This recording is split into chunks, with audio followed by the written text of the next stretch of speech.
समादरणीय सचिव महोदय एवं समादरणीय प्रधानाचार्य महोदय, भारतेश्वरी मावारी संस्कृत महाविद्यालय छपरा से प्राप्त निर्देशों के आलोक में घर से कक्षा संचालन क्रम में मैं डॉक्टर चंद्रभान त्रिपाठी आज शास्त्री द्वितीय वर्ष के छात्रों को चतुर्थ पत्र में कादम्बरी का रस परिपाक बताने जा रहा हूँ। ये शास्त्री द्वितीय वर्ष के छात्रों के लिए हितकर होगा।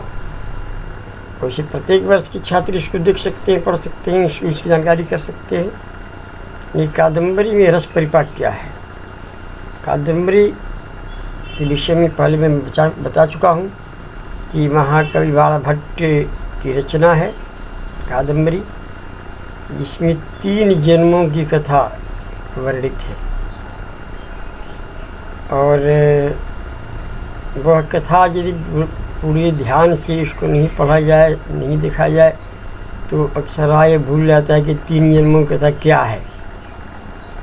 प्रस्तुत प्रसंग हम रस परिपाक, उसमें कादम्बरी मुख्य रूप से श्रृंगार प्रधान काव्य है। श्रृंगार की प्रधानता है। पुंडरीक महाश्वेता का इसमें प्रेम प्रसंग वर्णित है। कादम्बरी और पुंडरीक का चंद्रापीड़ का प्रेम प्रसंग वर्णित है और शूद्रक के इस कथा का श्रोता है और वह सुख शावक इस कथा का वक्ता है। जैसे मानस के 3 श्रोता और 3 वक्ता हैं, तो कादम्बरी का वक्ता, मुख्य वक्ता इसका सुख शावक है और श्रोता इसके शूद्रक हैं।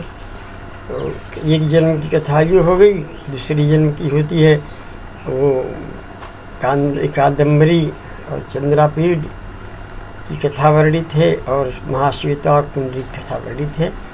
यह है, हमें मुख्य रूप से इसके प्रेम प्रसंग पर ध्यान देना है कि कादम्बरी में प्रेम कहाँ है। रस काव्य की आत्मा है, रस काव्य की आत्मा है।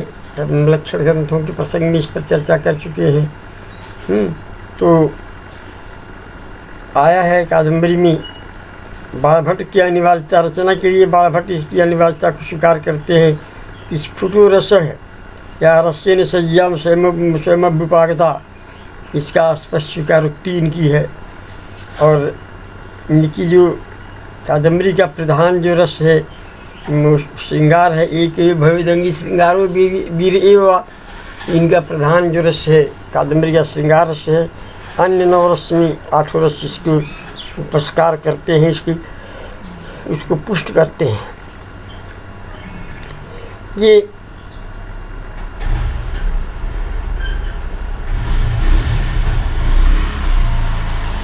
संपूर्ण सांसारिक सुखों का परित्याग कर कठोर तपश्चर्या में लीन रहकर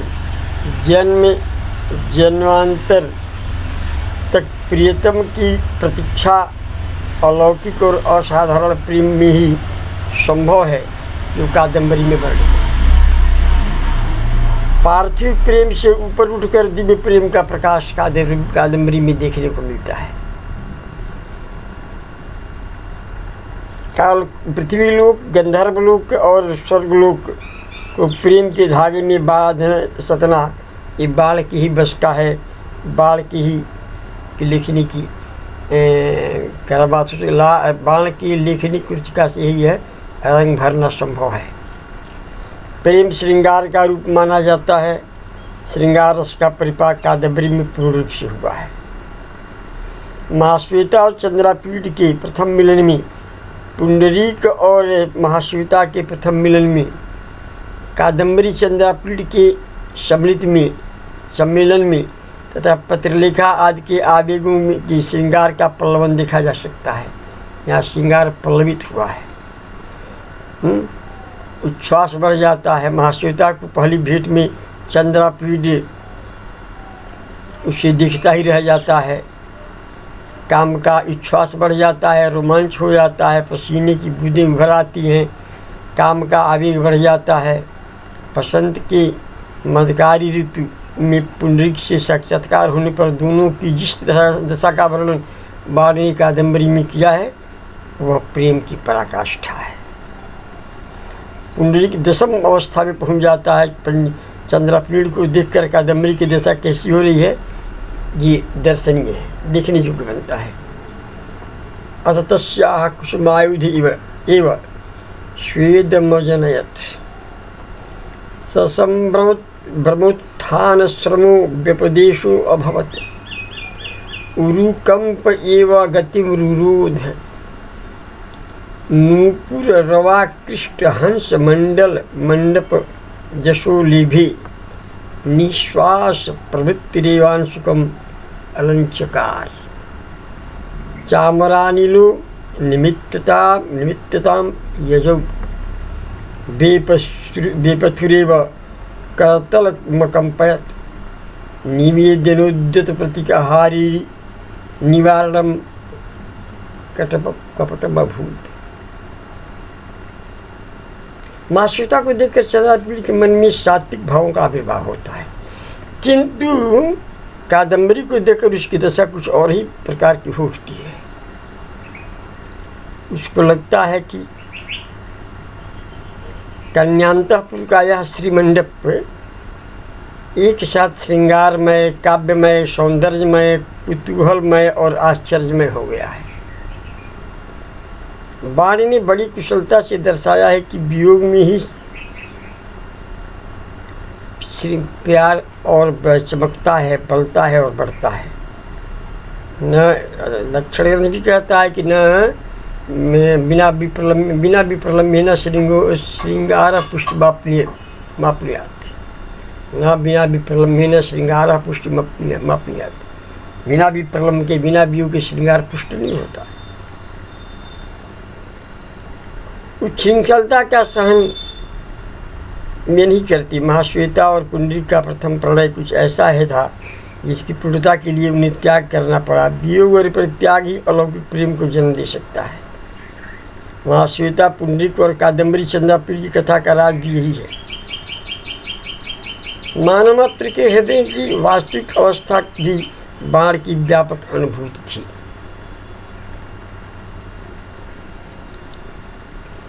प्रिय से बिछुड़कर प्रेमी की ऐसी दशा होती है, इसका वर्णन महाश्वेता की दशा को देखकर जाना जा सकता है। पुंडरीक ने प्रथम दर्शन के बाद यह घर आती है और कुछ भी ज्ञान उसको नहीं रह जाता, इतना प्रेम में खो जाती है। बाण के कलम से गत्वा च प्रविश्यांतःपुरं ततः प्रभृति तद विरह विधुरा किमागतास्मि किं तत्रैव स्थितास्मि किमैकाकिन्यास्मि किं परिवृतास्मि किं तूष्णीमस्मि किं प्रस्तुतामालापास्मि किं जागर्मि किं सुप्तास्मि किं रोदिमि किं न रोदिमि किं दुःखमिदं किं सातमिदं किमुत्कण्ठेयं किं व्याधिरेयम् इति सर्वं नावगच्छम्। उसे पता नहीं है कि वो क्या कह रही है। तत्व जब अंतःपुर में जाती है तब से वह उसके मन में इतनी वह प्रेम में विफल हो चुकी है कि वह जागती है कि सोती है कि बैठती है कि उठती है कि बोलती है, कुछ उसे पता नहीं है। एकदम शून्य सा उसका हृदय हो गया है। वस्तुतः संपूर्ण कादम्बरी ही श्रृंगारमय है। संपूर्ण कादम्बरी श्रृंगार का एक निदर्शन है, उदाहरण है। वाणी ने प्रेम के दो रूप प्रस्तुत किए हैं, उच्छृंखल और मर्यादित। उच्छृंखल प्रेम उन्हें अभिष्ट नहीं, क्योंकि प्रेम में उच्छृंखलता प्रेम को समाप्त कर देता है। दूसरा उनका जो मर्यादित प्रेम है वह प्रेत है, प्रिय है, अभिप्रेत है। इसलिए उनकी दिव्य भी नायिकाएँ मानवीय प्रेम पात्र की पूजा करती हैं। इस पर किसी समीक्षक ने कहा है कि कादम्बरी की पात्र गंधर्वलोक और मनुष्यलोक की जीवन विभूति और मानस पर संपत्ति एक दूसरे की प्रतीति और समकुशल क्षम के लिए समर्पित करते हैं। उनकी मूल प्रेरणा सदा प्रेम है। वह स्वर्गीय तत्व मनुष्य लोक को गंधर्व लोक के साथ मिलाता है। इसकी साधना करते हुए इस लोक के पात्र देवलोक से आते जाते हैं। कादम्बरी में हास्य रस कोई खास स्थान नहीं रखता, फिर भी कहीं कहीं इसमें हास्य भी है। अस्तु मेरा वर्ण विषय हास्य नहीं, मेरा वर्ण विषय है कादम्बरी में श्रृंगार रस। कादम्बरी में श्रृंगार रस कथम श्रृंगार के साथ करुण रस का कादम्बरी में अच्छा परिपाक हुआ। जब करुण रस का भी परिपाक कादम्बरी में अच्छी तरह से हुआ है। करुण रस भी कहीं कहीं बड़े अपनी अपनी अटूट छाप को छोड़ता है। रस परिपाक कादम्बरी के जब रस परिपाक विषय पर हम चर्चा कर रहे हैं तो उसमें करुण रस भी अपना अच्छा छाप छोड़ता है कादम्बरी में। देखिए कथा मुखी में वैशंपायन के पिता का क्रूर शबर द्वारा वध और उसके बाद की उस शावक की करुण कथा हृदय को विक्षुब्ध कर देती है। हारित उसे लेकर दूसरे ऋषि पुत्र से उसको दैनिक दशा का वर्णन कर रहा है।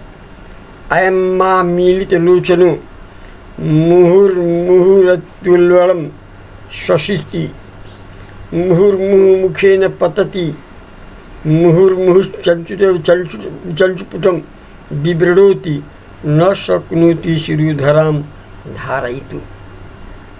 स्पष्ट करुणा इसमें झलकती है। पुंडरीक की मृत्यु के बाद महाश्वेता का विलाप भी करुण रस का एक निदर्शन है। पुंडरीक जब मर जाता है तो महाश्वेता जो उसके मरने के बाद विलाप करती है, क्या कहती है? बाले ने लिखा है कि प्रसीद सकृत आलय आलापय दर्शय भक्तवत्सलताम इखदपि विलोकय पूरे में मनोरथम आर्तास्मि भक्तास्मि अनुरक्तास्मि अनाथास्मि बालास्मि किमिति न करोषि दया। क्या तुम मुझ पर दया नहीं करोगी? इस प्रकार चंद्रापीड़ की मृत्यु के अवसर पर कादम्बरी तथा अन्य जनों द्वारा किया गया करुण क्रंदन शोक का साम्राज्य खड़ा कर देता है, किंतु यह शोक विश्व में परिणत हो जाता है। कादम्बरी चंद्रापीड़ के दिग्विजय प्रणाल के समय वीर रस का विकास देखा जाता है।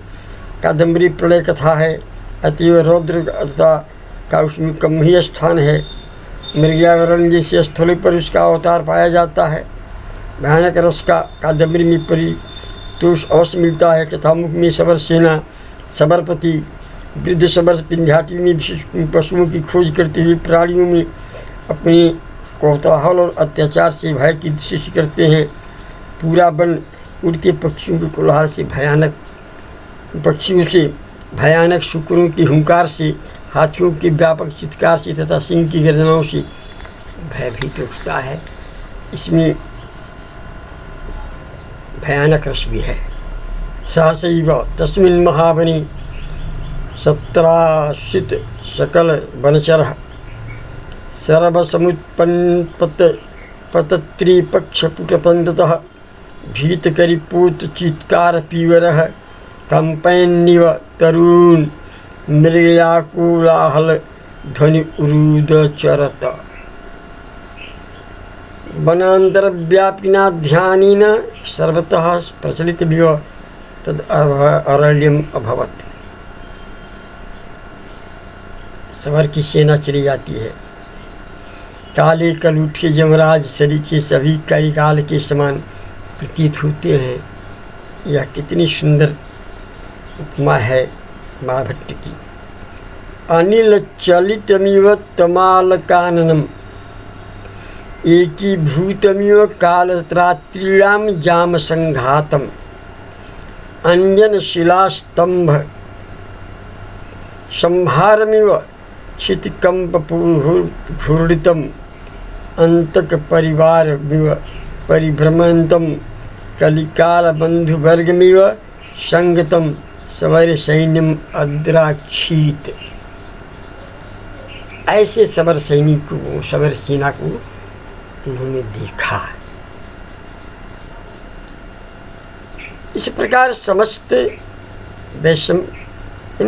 इस प्रकार वैशंपायन के बाप का चित्र उसके पंख में बाधा जाता, वैशंपायन उसके पंख में धंसा जाता। वैशंपायन ग्रीष्म की प्रखर दोपहरी आदि भयानक मृत्यु के संतरास को प्रस्तुत करते हैं। विभत्स के लिए कादम्बरी में कोई महत्वपूर्ण स्थान नहीं है। वृद्ध सबर और वृद्ध पुंडरी के चंद्रापीड़ द्रविड़ के वर्णन में उसका आभास मिलता है। पूरी कादम्बरी ही अद्भुत रस से परिपूर्ण है। पुंडरी के चंद्रापीड़ के 3 जन्मों का वृत्तांत, शूद्र की राजसभा, चांडाल कन्या शुक और उसका मनुष्यवाणी में बोलना, आशीर्वाद, विंध्याटवी, जाबाली, उसका आश्रम, चंद्रापीड़, शुकनाश, वैशंपायन, पुंडरी के कविंजल, महाश्वेता, कादम्बरी, सबके सब अद्भुत हैं। सभी के वृत्त पाठक को आश्चर्य में डाल देने की अद्भुत क्षमता रखते हैं। जाबाल के आश्रम तथा महाश्वेता के तपोवन में शांति का साम्राज्य परिव्याप्त है। वस्तुतः श्रृंगार आदि समग्र रसों का कादम्बरी में परिपूर्ण परिपाक पाया जाता है। श्रृंगार ही इसका जीवन है कादम्बरी का। बाणोच्छिष्टम जगत सर्वम में भी इसको हम दे सकते हैं। बाण के गद्यों का सौंदर्य उनके विस्वरणों में मिलता है। यहाँ शब्दों का कलात्मक विनिवेश पाया जाता है। कालिदास के बाद संस्कृत काव्यों में अलंकृत शैली को अधिक स्थान दिया जाने लगा था। कालिदास तक यह ठीक था। कालिदास के बाद संस्कृत काव्यों में अलंकृत शैली का परिचालन हो चला था। शब्द में चित्र जैसा बाण में पाया जाता है, अन्यत्र वो दुर्लभ है। गद्य में विस्तार की छूट होने के कारण बाण जिस विषय को लेते हैं अपनी अलंकृत शैली से उसका चित्र ही जो है प्रस्तुत कर देते हैं। इसलिए उनका ये है गौड़ी रीति है, और गौड़ी रीति में वो समस्त कादम्बरी की रचना करते हैं।